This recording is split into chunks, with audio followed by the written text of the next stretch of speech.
Welcome back to Beards and Brews. Hey, if you haven't already, be sure to subscribe or follow no matter where you're listening. Not only does it help us out, but you'll know exactly when we have another one brewing. Gentlemen, this is a first for us. Actually, a couple firsts. One, our first Deadpool movie. Two, our first Marvel movie or MCU movie, period.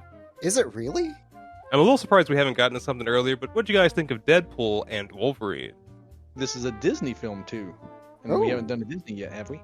We've done Disney adjacent, which this kind of still fits that. It's Marvel Studios, so not exactly Disney. Yeah. Yep, we got Homeward Bound, The Incredible Journey. We did that, and that's basically the same movie as this. Yeah, you're right. Yep, Wolverine has to be Shadow. Chance is definitely Deadpool. Shadow. I'm going to assume X-23 or whatever her name is can be Sassy. That's fine. Just like we did last time, this is a fresh movie as we're talking about it. Issuing a firm spoiler warning. If you haven't seen the movie, get lost. Damn! Yeah, 2 brand new movies back to back to back. What are we doing here? What do we got, a budget? Ooh. Yeah, right? A little something fresh, a little something. A little something for the kids. So, I have seen both of the first 2 Deadpool movies, and I assume both of you also have as well. Here's the thing, as I've previously mentioned, I have seen almost 0 of like the regular line MCU movies, so that's where I'm at coming into this. Okay. I have seen both of the previous Deadpools, and I have seen everything Marvel all the way up to Avengers Endgame, and I didn't care anymore after that. I was marveled out. I had no interest.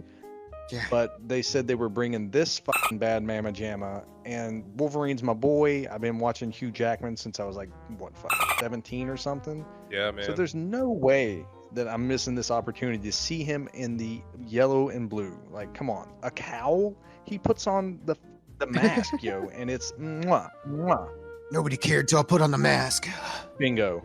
You may be wondering why the red suit. Well, that's so bad guys can't see me bleed. This guy's got the right idea. He wore the brown pants. I thought that was going to be like a hard pill to swallow. Like, that's going to be like one of those comic book decisions that's going to kind of not telegraph properly on screen, but man, it worked. And I was just like, all right, you got me. I think it works. Like, do you think this mask looks like actually good, actually cool? Because I think it works as a goof. That's how I took it. A goof? It's a little oversized, I guess, but maybe that's just what it is. You just kind of have to accept the absurdity. Yeah. To me, it looks like a high quality children's Halloween costume mask that he puts on and is just like, yep, this is what I'm doing, bub. I mean, that's what Wolverine does, though. His mask, 2 Batman kissing. Yeah. So you can't really make it look any better than that. Who are you? I'm Batman. Well, to piggyback on what you guys were saying previously, I too have watched everything up through Endgame. And just like little bits and bobs after the fact, because like I too just didn't give a shit. Like, you know, the load was blown, cool. It was really fun. I was glad to be along with the ride, but like rest time. There was like Spider-Man in there, Doctor Strange, maybe. None of the shows. Like, of course, the Deadpool movies are considered Fox universe. Sure. I guess we'll have to talk about that. But the reason why I want to bring all that up just up front is because there is way too much shit to cover. Oh, yeah. In this movie alone, let alone the 40 movies previous. Like, we're just going to talk about this one in our experience, man. We're just going to goof, okay? Yeah, if we try and really break this down, we're going to be like Charlie Kelly in that meme, just like, all right, the threads that are connecting the mailroom, Deadpool, Wolverine, Daredevil, Elektra, Yeah, crying Thor. That's for a way later movie, okay? Yeah. That's for our 3,000th episode, like triple episode, 90 minutes long, you know, the good stuff. I did mention, like, we're not going to bring up too much previously because it will get muddled, but this movie is, I don't know if technically is the right word for it or just canonically at this point, but this is a direct sequel to fucking Logan. Okay, that's kind of what I didn't see Logan. I've seen the first, I want to say 3 X-Men movies, but I know I should. I've never seen Logan, but that's pretty much where we start in this movie.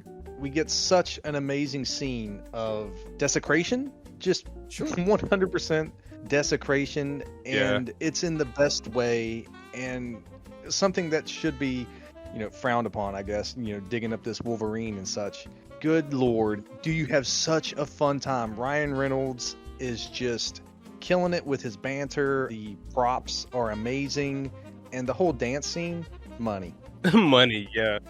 You come into this and like everybody knows at this point Wolverine is dead. I'm assuming that's how Logan finishes. Well, sorry, spoilers, Wolverine's dead. And you come in like with the expectation like, okay, how are they going to do this? How are they going to put Wolverine, a star of a movie, in a universe where he is dead? Okay. Ryan Reynolds, Deadpool, is like, I bet you're wondering why I'm digging up this corpse of who is Wolverine, and he's definitely not dead because I happen to know he can't die. He's Wolverine. Oh, well, it turns out he's real fucking dead. Okay. Dead or alive, you are coming with me.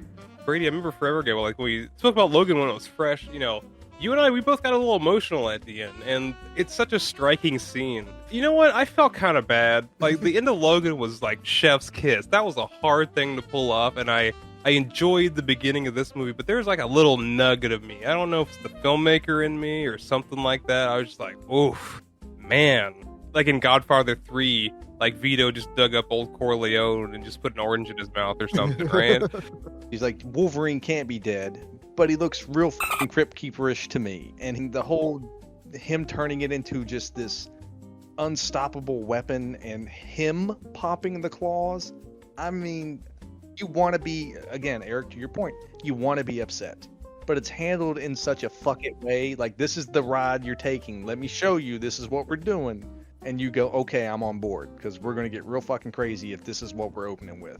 Yeah, like, I'm not getting upset at all. This is what I came here for. I don't care about other, like, the mainline shit. I want, like, the goofy, weird shit. Do all of that. I'm in for the fan service. That's why I bought the ticket. I wasn't upset by any means, but I realized really quickly that this opening scene prepared me for the rest of the movie. Like, it's just like, this movie is a huge love letter. Oh, yeah. Specifically, the 20th Century Fox universe, because, as you listeners will find out, it wasn't held in the highest regard, I guess. I feel like it's a love letter to the comics, the movies, and the whole universe. Just like, we're going to have fun with it. For an Uber fan like myself, I went to the theaters and I saw every one of the original X1, 2, and 3. But with the idea of like the 20th Century Fox movies, they're okay movies, but they don't feel like the X-Men. They just feel like okay movies. You know what I mean? Wolverine and fucking Deadpool feels like an X-Man movie. Like, what do you want? I want comic crazy. I want comic crazy, and you're giving it to me. High five. High five. Like, it's such a breath of fresh air.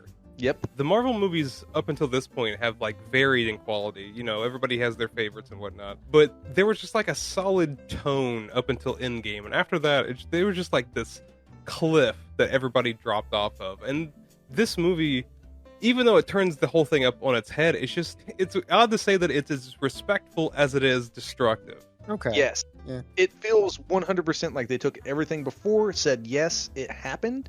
Mm-hmm. We don't know where to go after it because you guys love that. So we're going to leave that there. We're going to leave that little plate there. And we're going to show you that Deadpool has now started a new universe. Don't you want to see what's going on there? Here, come with us. Wolverine's there. And you're like, fuck yeah, dude. What's over here in door number 2? Yeah. Craziness?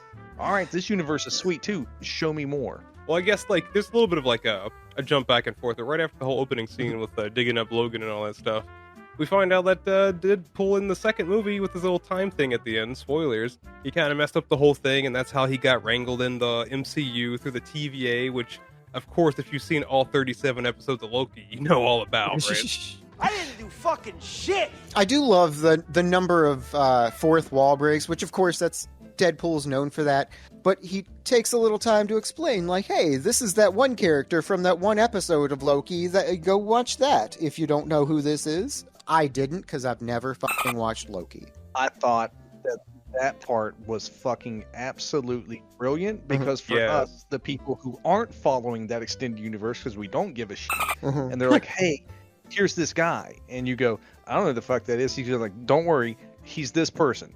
I got you. Yeah. And then we move on with the story, and you go, oh, okay, thanks. Yeah. Okay, so what really happens here in this prologue / opening credits scene is he's digging Logan's skeleton up. It's adamantium, whatever, and these fucking Starship Troopers looking guys pop in through portals, and they're like, hey, you're coming with us. And he's like, no, I'm gonna fight you with this skeleton. And that's what we get. We get the joy of him battling back with an adamantium skeleton that is somehow being able to be like broken into pieces. That's its whole own thing. It's science. And now that he's inside the MCU, finally, Deadpool walks up to the gentleman running the TVA, or like his little section. His name is Paradox. And even though Paradox winds up being kind of a heel turn in this movie, spoilers again, I really liked his character. I mean, is he like just like some scumbag? Sure, whatever. But I feel like he was the perfect connective tissue between just like the radical Deadpool and the Disney MCU. So, question. You mentioned he took a heel turn. Is this a pre-existing character? Because I didn't know of this Paradox guy before this. So I just assumed he was like always heel. I thought he was a bad guy from the get-go.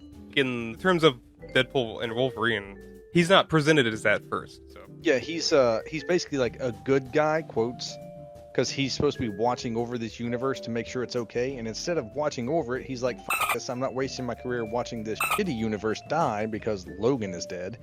I'm going to fucking end it." And that's like the kind of the heel turn. He's supposed to be good, but he's just going to shut it down. He's bringing on Ragnarok, basically. Oh, okay. Oh, well, that would make a very famous Asgardian pretty sad, if you ask me.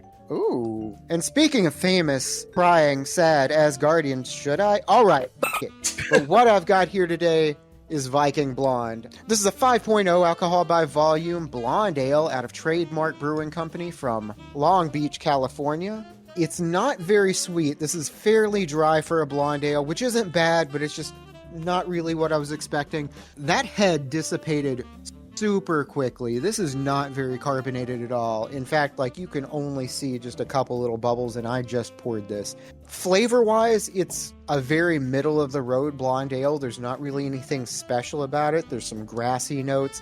Aside from that, it's really mild. It's really drinkable. There's nothing off about it or anything. It's just very mild. 5.0 golden ale, blonde ale. That's kind of what you want. It's fine. It's drinkable. Well, speaking of something that'll make an Asgardian cry, specifically Thor, spoilers, Deadpool's at it again. It turns out that his Fox universe is going to be deleted by Disney, essentially. That's the whole shtick. So each individual timeline has a very important person, a VIP, we'll say. And if that very important person passes away, even though now that I think about it, what about all the other time he wasn't born? Anyways, when they get rid of that guy, the timeline dies. Don't worry about it. Yeah. It don't matter. None of this matters. And this specific timeline, the anchor baby, no, that's not the term at all. No. The anchor being happened to be Logan. And I guess it takes a little bit of time for it to unravel or whatever the excuse is in this movie. Doesn't matter. That's our little catalyst for getting things going. He busts out a chainsaw and is like, "We're just going to time rip this bitch up." And you go, "What?" And it's just that easy. Like, you just get a machine and it rips up time and you go on about your day. So what was going to take up to 1,000 years, 2,000 years, who knows, anywhere in between, he's going to get it done in 48 hours. And he says, "Deadpool, if you let all your friends go and you let all these people go and you come join the dark side of Disney, we'll get you a new universe." And he's like, "No, I want my universe." So he goes on a Wolverine shopping spree. Like, how we kind of got here is like Deadpool, or I should say Wade. Wade is now selling used cars. And by the way, he fucking hates the Honda Odyssey. We don't have that opinion around here at Beards and Brews. Honda, that is a great automobile. Sponsor us. The van beckons like no van before. All new Honda Odyssey. He's on a selling team with his old boy Peter. You remember him? Peter, just a dude. Dude, Pete's the best. What are you talking about? You can't just brush by Pete. Pete is Pete. Come on. No, I'm just saying he's not a superhero. He's not, he's not an X-Man. He's just Pete.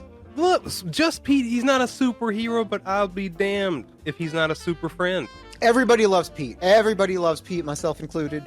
But he's just a human being. I do really enjoy that this was the part of the movie where Deadpool was trying to play by Disney's rules and trying to be like a little bit more palatable. They gave Ryan Reynolds like a staple-on wig. He just looks like a regular dude, wiggly hand gesture. And he's got a job. He's trying to do good for his woman. They're on the rocks. What are you gonna do besides get stolen by Disney? All right, now get out there and make me some goddamn money. His delicate mental status gives him the great idea that selling cars and not pursuing a lifelong, I guess, dream perhaps of pegging enemies while he decapitates them for his loved one is definitely probably the smarter choice via Disney, but it's not the smarter choice for the movie. And Deadpool realizes that probably 15 minutes in, and he's like, you know what? We're going to go peg the multiverse. For what it's worth, they are no longer on the rocks. She is seeing someone else. They're still good friends. I'm sure it isn't affecting Wade at all, but she is seeing someone else. I know finding a Wolverine for this movie is definitely the end game for this one in particular, but in order to achieve that, we're going to need a montage. Even Henry Cavill's in the montage. The Cavalrine. Yeah, we got to bring up as much as we can remember. Cavalrine was one of my favorites. Dude fucking reloads his hands like in Mission Impossible. It was hilarious. The only other one that I really remember is the tiny little fella that's like evidently comic book accurate. Yeah. Comic book accurate height Wolverine. He's like 5'2", I think, or something like that. No, he's got to be shorter than that. Come on, I'm 5'4", and he's like a little fella. Let's go 4'11". Yeah, let's say 4'10 and a half. Yeah, he's 5'3". Oh, come on. The movie definitely didn't do short Vereen justice, but he's there for the goof. You laugh at him and he's gone. But he eventually finds an acceptable Wolverine. He just happens to be at a bar, just like drinking shot after shot, withering his liver away. I thought they were going to pull like an X-Men First Class thing again, where he pulls up the real Logan, and he's just like, fuck off, and that's just the joke again. That would have been good. He won't have it. Like, no, thank you. Not this. Right. He's just there to swoon. Pass. Smash or pass, Wolverine. So my favorite one, where I'm a nerd when it comes to the Wolverine. We get the cover of Wolverine and Hulk, where he's in the brown and gold, and he's got the claws popped. And on the cover, there's a reflection of the Hulk and the claws, and they recreate that. And it was just like, again, fanboy moment. There's so many fucking fanboy moments. And if you love Wolverine and you're into that kind of shit, they give him... This is, I know we say it was a love letter to the Fox universe. This is even more so just a direct love letter to Hugh Jackman for coming back. But the Wolverine that we do get stuck with is supposedly the worst Wolverine in all of the universes. He has whiskey dick of the claws, and he's just stuck in this bar, like drinking himself into non-existence, because we find out he's got a really, troublesome backstory. We don't know what that is, but he doesn't want to talk about it, at least right now. Well, it's either talk about it now or hear about it in a flashback in the third act. Let's do that. And it wasn't even goofy either. It was like a serious moment. Yeah. It was like the most serious moment in this whole fucking movie, so props to them for doing that. But when we get back to the TVA offices, Paradox is just like, what the fuck are you doing? This isn't going to work, and also, that's the worst Wolverine. Why did you bring me that when he can't even stand up? Off you go, and they get yeeted to the void. I don't know, for some reason I get reminded of like Big Daddy with Adam Sandler just talking about the Wolverine, like talking shit about him, like they did to Rob Schneider right in front of him. It's like, it's not his fault he can't read. I'm right here. Yeah, but this does kind of kick off the whole movie. Like, Deadpool realizes Paradox is operating remotely. Like, TVA has no idea this is happening. He's like, wait a minute. This is my time to shine, Wolverine. Let's do something. And they get zapped to nowhere. We're in Mad Max. It looks like the set of California Love, and Sabretooth and Toad and all of them are rolling up. It's pretty cool, but it is like definitely a ripoff of like Mad Max. They even throw out, once Sabretooth has been decapitated, we'll go ahead and get there. Whoopsie. He makes he makes a Furiosa joke. It's like, we have your queen, Furiosa! And it's a good gag, but all right, we're done here. You brought up our boy Sabretooth. This is the part of the movie where I just have to just blanket statement, this is where all the cameos are. Don't worry about it. There are just dozens of them. And Sabretooth's one of them. It's the OG from X-Men like 24 years ago, and he looks the same. Good for him. And you get that like treat of, what would you say, a good 5-6 minutes of Wolverine and Deadpool battling it out. And it's not just, your classic, I take a swipe, you take a swing. They are brawling, dude. Yeah. They know, and this one of, 3 or 4 lovers' quarrels that these buddy cops basically have. They got that whole Lethal Weapon vibe going, Mel Gibson, the crazy one, etc. And I loved every second of seeing claws punch through suit, blades punch through chests. They aren't just fighting to win. They're fighting because they know they can't kill each other. They're fighting to hurt one another. Like, I just want to make it hurt the most for you. This was straight up Wolverine using his claws like a Baraka from Mortal Kombat straight up on Deadpool's nutsack. That's what we have going on in this scene here. So sure, like, the juice is loose. Like, this is Wolverine just at his most pissed, and it's really entertaining. But like, nearly every time, it literally supersedes violent into just almost criminal. Like, there's a scene in a specific car later on where I swear to God they must have ended that night with just like a hateful. Oh, yeah. Oh, yes, dude. I thought that was the entire vibe that they were given because the van is rocking or whatever. But that scene alone is so good. Like, just each little animation, like whenever you see like a CGI arm break or whatever, then him snapping it back in with, instead of like a cry of pain, he's like, ooh, like he's just having fun at this point. Well, it's a weird thing to where, like, how often do you get beat up by your heroes? Yeah. Right? One thing I do want to mention, a little 20th Century Fox logo gag that we have here, the exact same 20th Century logo gag that we have in an episode of Futurama from 20 years ago, by the way. Well, the reason why that is because the place they all got zapped to and where all the cameos got zapped to is called the Void. Narratively, it's like the MCU's just recycle bin. Sure. It's like, whatever just doesn't work, just toss it in there, don't worry about it. And they've accumulated this population it's living inside of Paul Rudd. And I don't know how else to say that. Yeah. It is like a large Ant-Man skeleton, I think is what it's supposed to be. What would you even call them? Like B-sides and stuff? Like all these extra pieces and everything? C-sides, D-sides? Yeah, like the D-list of the MCU. They didn't need him anymore, and you're Fox now, so get lost. Well, the way they get there, they get found by a mysterious traveler who takes a while to reveal his face, but it turns out that's Chris fucking Evans. And Deadpool is hyped. He's like, yes, I made it. I'm here. We're in the MCU for real. He's about to say his thing. We're going to get the Avengers all in here. This is my favorite scene of the movie. My favorite gag in the whole thing. Because that's not Captain America. That's Chris Evans as Johnny Storm from the Fantastic Four. Blaze on! Or something. And it's fucking, props. Well, of course, like, the movie frames it as like, oh, that's Cap, and he has the same demeanor through most of it. It's pretty just like, tongue-in-cheek dialogue, he's Captain America. Not much there. But, like, when he does his thing, the entire theater erupted in my screening, and I realized this entire movie was built for millennials. And is a love letter to the 20th Century Fox movies. I was like, oh, well, this is a great way to put it to rest. Yeah, that's right, skin him. Like, at that point, when he does the whole flame-on thing, and you're like, all right, it sets the tone for the rest of the movie to me. It's like, okay, that's the direction we're going. I understand now. I'm fine with this. Like, there's no misconstruing that there's going to be, like, fucking, like, Robert Downey Jr. is not going to be in this movie. Thor is not going to be in this. Okay, he actually was. All right, I take that back. I take that back. But, like, that's not where we're going. We're going a different direction. In the right direction. Eric, you said he gets skinned. He gets turned to goop. Yeah. And it's amazing. Like, I lost it and was laughing my ass off. Now, again, spoilers for all of you out there. The stinger, I'm not going to say it, but the stinger is so good because you wait this whole time feeling a certain way about Deadpool's actions only to be, I guess, redeemed that he was right the whole time.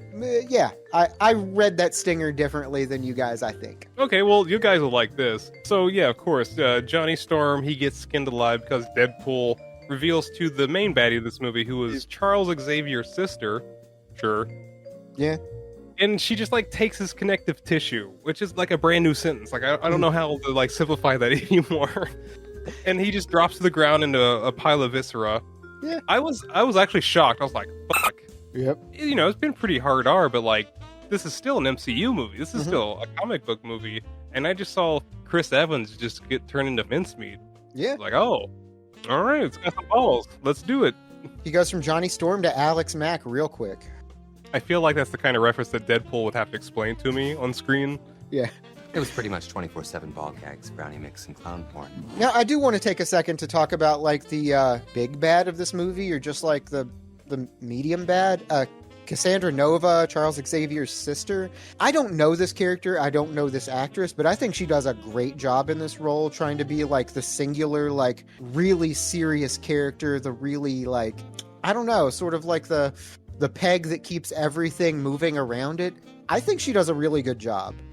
Maybe that's just me. I don't know. It's because she was threatening too, like in the lieu of two basically invincible dudes. Yeah, and she's like kind of just like a tiny bald-headed little girl too. The part for me that made her so threatening was you regenerate. No matter what happens, you're going to come back. You're Deadpool, you're Wolverine. Buddy, you're not going to regenerate from what she's going to do to you, because she's going to de-atomize you. Oh, you're yeah. just going to be nothing. There's no coming back. Oh, I thought you were going to say the part of her that makes her really intimidating is how she can just like get her little fingers in there and just finger fuck the curves between the creases in your brain and Yeah, man. learn all the things about you, even all your dirty secrets. And man, her fingers are weird looking. Yeah, they're a little dirty too, which fucked with me. Cause like she was like feeling around in people's eyes and shit from behind. I was like, oh man, take a bath. Can you scratch that cataract off? Ooh, it's like a scab. Yeah. But like her, like I know when she's doing the finger things in the brain, that's CGI, like obviously. But and it looks a little weird, but when she pulls them out and you see her fingers just normally. I've watched this movie twice in theaters now. Her fingers actually look like that. It's like she has long fingernails, but they're not long like in the way that you normally think of. They're long like they sit back on her fingers. It's like they don't grow out forward. They grow out back to like her second knuckle. Man, I had to look at my finger and everything. I don't know about that. Am I gonna have to pay for another ticket just to go see this lady's hands? Yeah. So I don't actually remember how they get out of here. I just remember you get Toad and Psylocke and a bunch of like just appearances, and then they get fired off or something and end up in the middle of nowhere. Well, Wolverine uses an environmental escape, and there's like the foot of a there's like a foot of a Sentinel, like one of those X-Men big dudes hanging around. I think that's what it was. Sure. Yeah, just whatever. They zip out of there in a hurry. That's all you need to know. Okay. The next thing we need to know is fucking Dogpool. Okay, so I mentioned earlier, like as a blanket statement, this is where all the cameos start. Well, this is where all the Deadpools start, and boy, are there dozens. Yeah. Dogpool, of course, as you just mentioned, he's just the goodest boy. What do you want me to say? Yeah, he's like the ugliest creature you've ever seen, but he's so adorable. I just want to like care for him my entire life and hope that he lives longer than me.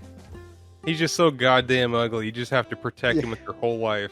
As opposed to Nicepool, who is not goddamn ugly. He's absolutely handsome. He's got glorious long locks like Legolas, and you want to punch him in the face. Okay, yes. Whenever we get given this good pool or nice pool or whatever he is, he's following up on Dogpool, who Ryan Reynolds, I gotta give this man credit.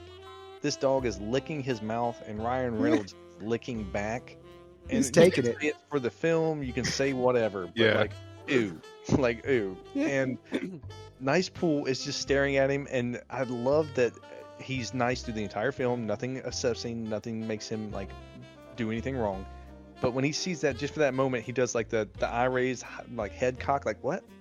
Like don't do that. Like, why are you sucking on his tongue? No, you don't know where that's been. Okay, it's fine. You're saying like whether or not it was for the movie or whatever? No, that was for him. 100%. He was on board. He's like, you know what, dog? Come here, you. Maximum effort. But like, Nice Pool. So like, we were introduced to Nice Pool in the middle of this wasteland, and he's important plot wise because not only is he just goofy and can also break the fourth wall. I hear they're gonna need a ride, and what better way to escape the wastelands than in a brand new 2021 pre-owned Honda Odyssey. No interest for a full year. Same as cash. The lushly appointed Honda Odyssey. That's where this fight that you were talking about, Brady, comes up. We get to a point where we find out that Deadpool's lied about something, or made like an educated wish about some things, and Logan is unhappy. That's where this big visceral fight comes from. You want to call it visceral, and that's the fucking word. You get a stab, and again, remember, Deadpool is Deadpool, and I think they do a great job of letting Ryan Reynolds be Ryan Reynolds. And he's snarky, he's always got a comeback, he's always got something to say, but it's always fit for the movie, it works very well. And Hugh Jackman is the quiet, gruff guy. That's just who Wolverine is, and that's the character he's portraying.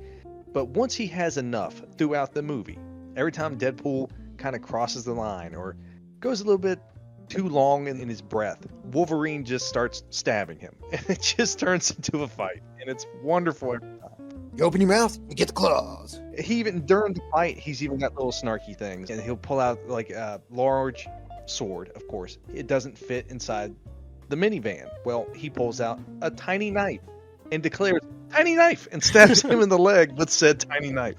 And I just want to put out there, it's not because the Honda Odyssey doesn't have storage capacity for a couple katanas. It's just that the particular situation needed something a bit shorter. Although it is technically not a minivan, we should let you know. It does have seating for 6. The van beckons like no van before. So the next morning we wake up. This Honda Odyssey has been commandeered, and then we just wake up the next morning at this hideout. It's a little hideout, and this is where we really get our cameos. This is maybe the best part of the movie, at least for me. This is like the cameo load. Like they blow it right here. Just wow, here they are. Mm-hmm. Well, who wants to rattle them up? Every single one of them is a heavy hitter. I got the list here. All right, we've got Jennifer Garner coming on screen as Elektra. Followed up, we've got Wesley Snipes coming on as Blade. Okay, let me stop you right there. Sure. I loved it. I loved him, man. Seeing him on screen after, I don't know how long it's been, 20 years. I know, like, this shit's produced to, like, give me that feeling, but, like, man, Wesley Snipes is Blade, man. Like, fuck. Yep. It was nice to hear him call Deadpool the R word. We're watching, and they're doing the cameos, and Noah's like, I don't know who that is, and then Blade steps out, and I went, fucking Blade! Like, I yelled it in the theater. Fucking Blade. So we've got Channing Tatum in here coming on finally as Gambit. Finally. Yeah. Not only did he not get his movie, you're right. For those who don't know, Channing Tatum was supposed to play the part of Gambit in a standalone Gambit movie like 10 years ago, maybe longer, and that just never amounted to anything. So he's finally getting to portray Gambit in a movie here, and we can finally see that it's good that he didn't get to play Gambit. That would have been fucking bad. And Ryan Reynolds rides him so hard, dude. Who's your dialect coach? Let me give you guys a little insight what happened in my theater, because being in Montreal right now, it's predominantly French Canadian. So this guy rolling in here with his horseshit Creole was a hoot. Yeah. Like, I don't know, like, he speaks Creole the way that dude from Joe Dirt speaks Creole. Like, he likes to see homos naked. Gumbo, French fried potatoes. Sling blade. Yeah. Yeah, and then we get X-23 from Logan. Right. She walks on screen too. She grew up a little bit. It was cool to see her just as a grown woman. It's like, oh, cool. You know, like, Logan's death was worth it. She got to live and grow up. So that was cool. And that actually, that little bit of her explaining the whole situation made the first bit of the movie a little more palatable. You're like, all right, you know what? It's fun. I will say this is all fan service, and it all works. Right. As soon as they give you it, it's 110%. Just again, the Kylo Ren where you're just like more, and they give you more every time. They just give you more, and you're like yes, right. Just keep doing it, because they even do the Daphne Keene down by the fire with Wolverine talk. X-23 is like, hey man, you're a hero, and he goes, I'm not a hero. I'm not even the right guy for this. And she just looks at him and goes, you were never the right guy, but you did the right thing. But we do get some exposition. We get told, like, this is where everybody comes, just be sitting in purgatory. Some of us never got an end. Some of us got, like, the wrong kind of end.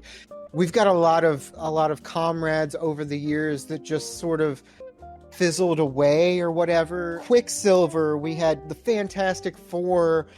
Daredevil, and then of course Deadpool to Elektra's like, oh, I'm sorry, Elektra, Daredevil, that must be so hard. She just cuts back quickly.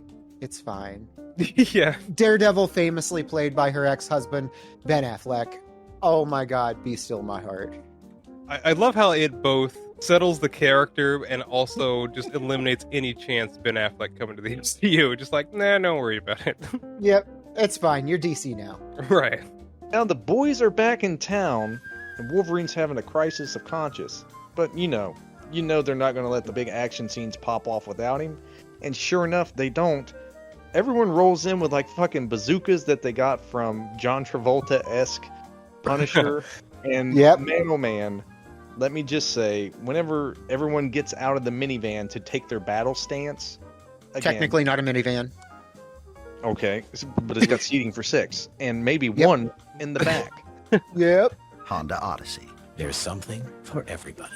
This whole scene just screams, give Wesley whatever the fuck he wants. Just lay it on the line. He wants to be in frame all the time, and he's not even the character talking. Fine. He wants to arrive in scene basically on top of the Honda Odyssey.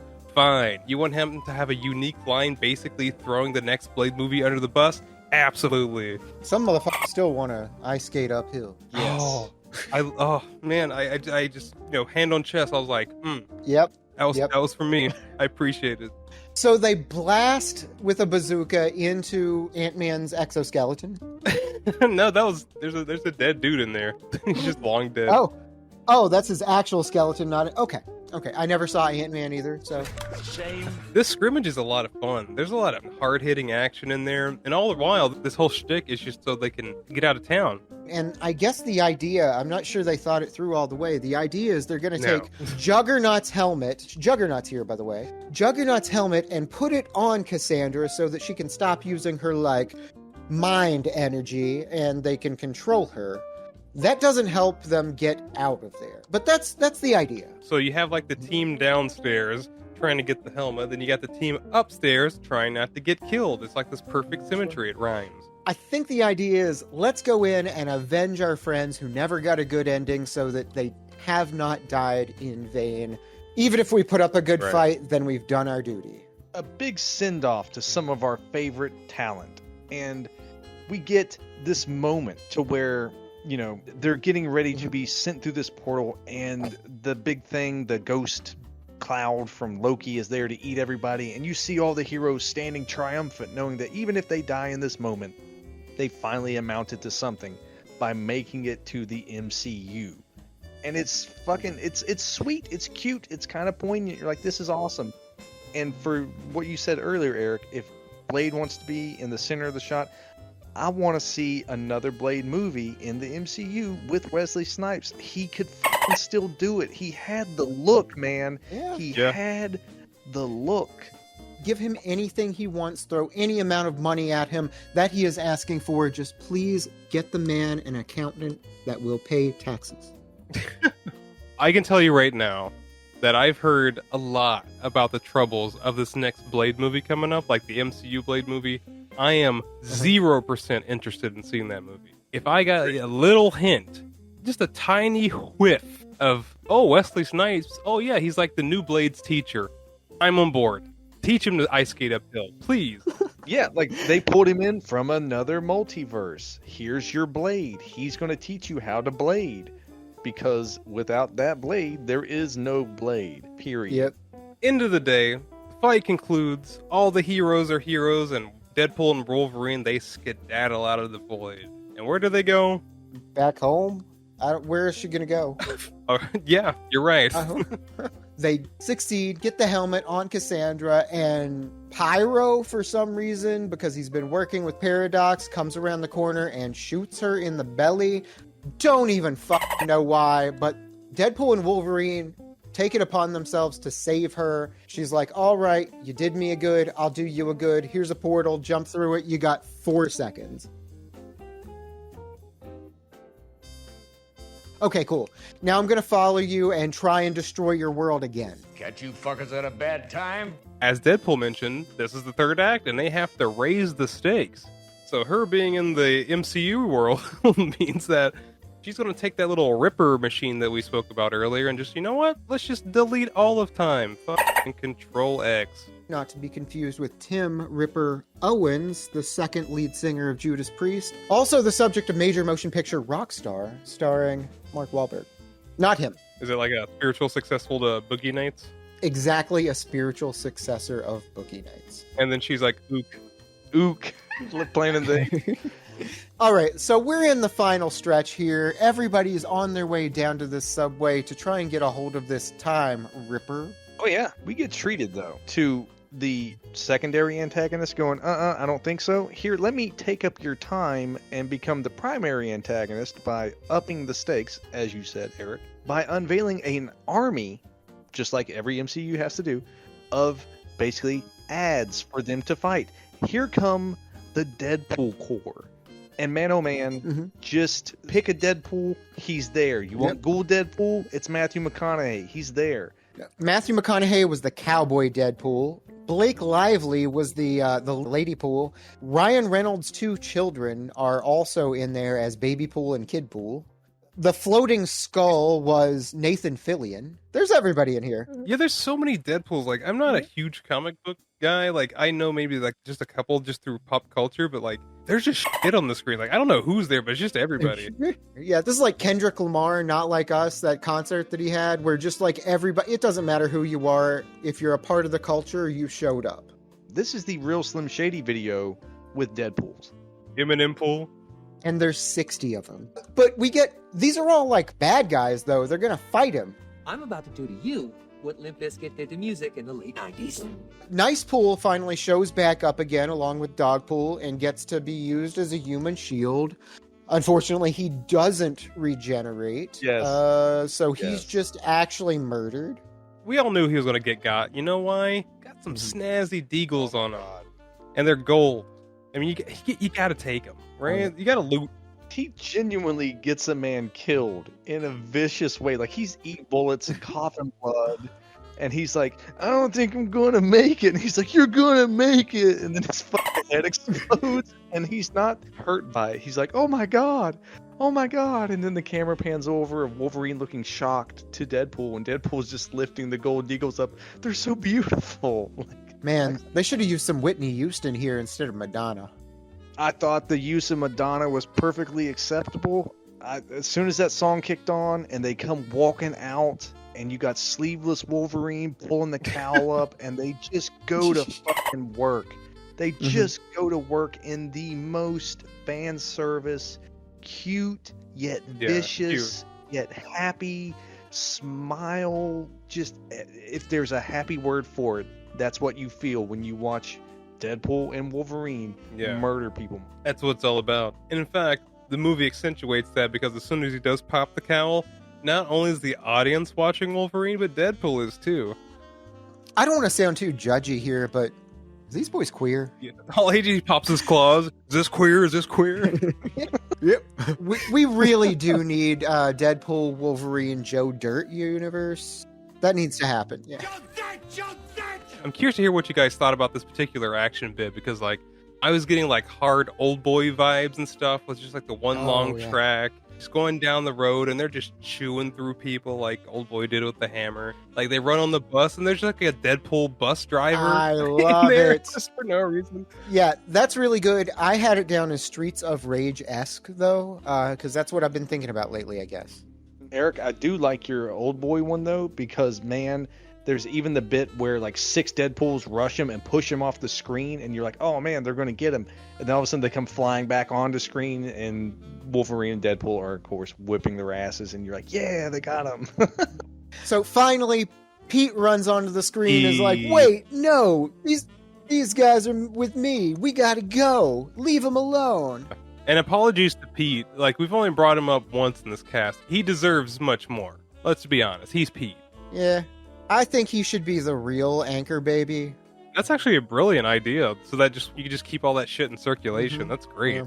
So yeah, they run down in the subway. They get done what needs to get done. There's a little thing where it's like, oh, you know, this is matter and antimatter. If you do the Time Ripper, then it'll kill one of you. No, like for real, kill one of you.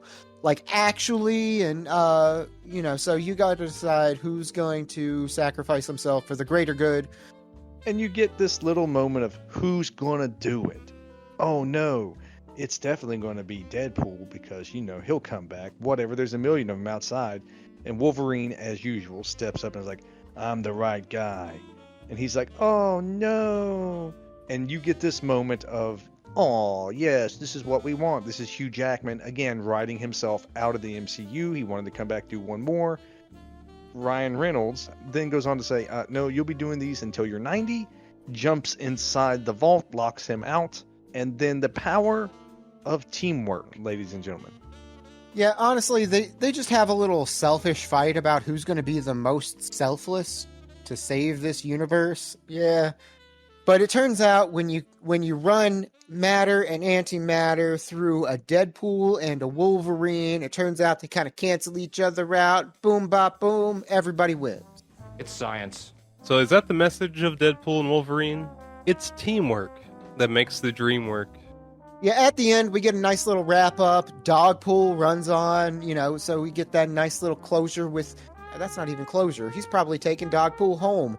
Along with Logan, because, they're buddies now. They're going home to the party, You got all of the friends there. Negasonic Teenage Warhead, Yukio, all of the friends. Colossus. We haven't even mentioned Blind Al. How have we not mentioned Blind Al? Cocaine. She's covered. Cocaine, it's covered. She's going through stuff, and that stuff is cocaine. And you don't want no part of this shit. This movie ends on a big nod to the end of the first Avengers, when they all sat down and they're beat ass and they're like, "Fuck dudes, we did it. We're a team. Let's get shawarma." So Deadpool asks Wolverine to get shawarma. They go get it. Wolverine takes a bite and throws it in the trash. Like he's just like, he's starving. He even says it, and then he's like, "No, this is fucking gross," and just trashes it. Fun fact: the Avengers invented shawarma. That's what I've heard. There is a shawarma place right around the block from me. Like, literally, 4 buildings from me. Probably 5. I've never eaten shawarma in my life. I think it's good. There are places around here, and they're all really solid. Oh, man, the garlic sauce. Think I should give it a yeah, shot? Absolutely. Oh, Get, chicken or beef. You can get it in a platter or in a pita. 100% recommend. And that was Deadpool and Wolverine. We have to bring up that massive stinger at the end. So we mentioned it briefly because Chris Evans gets de-skinned because of it. The scene is absent from the movie. The reason why he is skinned is because evil lady Xavier is like, well, Deadpool just told me you said all this shit, but we didn't see anything. That stinger is that entire paragraph of an insult. And I shit you not, Chris Evans memorized it for this movie. Beautiful. Months ahead. Yeah, honestly, I just kind of took it as that was something non-canonical that Deadpool created AI or CGI or whatever after the fact. Everything's settled down. Let me just show you guys what I meant, just so you know that I was telling the truth all along. This is what really happened. I didn't take it as Chris or Johnny Blaze, Johnny Fury, whatever. Who is this? Johnny Flame? Johnny, yes. Yeah, him. I didn't take it as something that what he actually said. Whenever I watched it, I thought that it was just one of those things to where, when they're doing a take and someone just starts riffing and goofing, because as Chris Evans is saying this, he's laughing. He's kind of smiling. He's definitely got an aloof look on his face. He's really enjoying delivering the line. Yeah. For me, whenever I saw that, I was like, oh, he's just shooting the shit and being funny and they're having a good time. Right. And Ryan Reynolds was like, oh no, that's in the movie now. Yeah. You know what I mean? That's how I took it. Now you're gonna have to put it there. He said yes to that because no one ever gives him lines like that. Cinnamon ring or some shit. Yeah, the cinnamon ring. Yeah. Now, I was just hoping he That could was he would have an opportunity to sit around at all the guys and just be like, Toad, eat shit. Juggernaut, eat shit. Pyro, eat shit. Definitely eat shit, Cassandra. A la Knives Out. Oh, I thought he was going to be half big, fuck you, no, you're cool. The movie ends with Good Riddance, Time of Your Life from Green Day, and it's just like every little prom or whatever you went to during that era. It was going to jam that at the end. Right. And you get all the little cuts from all the X-Men films, and you get this feeling of like, hey guys, we loved it too. And we know it was a rough start. We want to give you this. Here you go. I have not seen a movie that made me that happy in a long time. The movie could have been shit plot-wise, which it's shaky quite a few times. But if you're there for Wolverine and Deadpool and that a long-awaited team-up, you're going to get exactly what you want from this. And it's chef's kiss. I fucking loved it. My kid loved it. And I would gladly watch it again. I had a great time too. I went with the missus. She had a great time and she hates movies, if that's any kind of indicator. I thought this movie was the perfect balance of just horse shit and fan service. Like, these movies were never meant for me to go to the theater and just be like, all right, time for me to whip out my encyclopedic knowledge of whatever I'm watching. No, I'm just here to kind of just watch some things go boom. That's what these movies are good at. This is what this movie excels at, and I recommend it. At the very least on that, everything else is just icing on the cake. What a long, strange trip it's been. You're right, it does feel like a prom or like a high school graduation, a yearbook, something like that towards the end. This is a lot of fan service, a lot of Easter eggs. I don't care about the plot. There's a lot of plot holes and threads that don't get wound up. Don't care. I'm here for the fan service, and it's all really fun and just makes you feel good. I didn't even follow the whole MCU, but it's still really enjoyable to see this, see everybody in it, have fun. I've seen it twice in theaters already. I might go again. Well, there you have it. That was Deadpool and Wolverine. If you have any strong feelings about this particular movie or the show, leave it in the comment section below. Make sure you hit the like and subscribe buttons. Be sure to bash that little bell icon down there so you know when we have another one brewing for you. Get out there and follow us on social medias, y'all. We got some. We've even got the YouTubies. And you can find us anywhere. Podcasts are available. Give us a listen. Sometimes we're funny.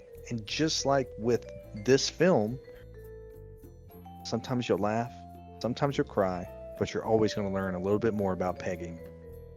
And remember, kids, Honda Odysseys fuck. Oh, they fuck hard.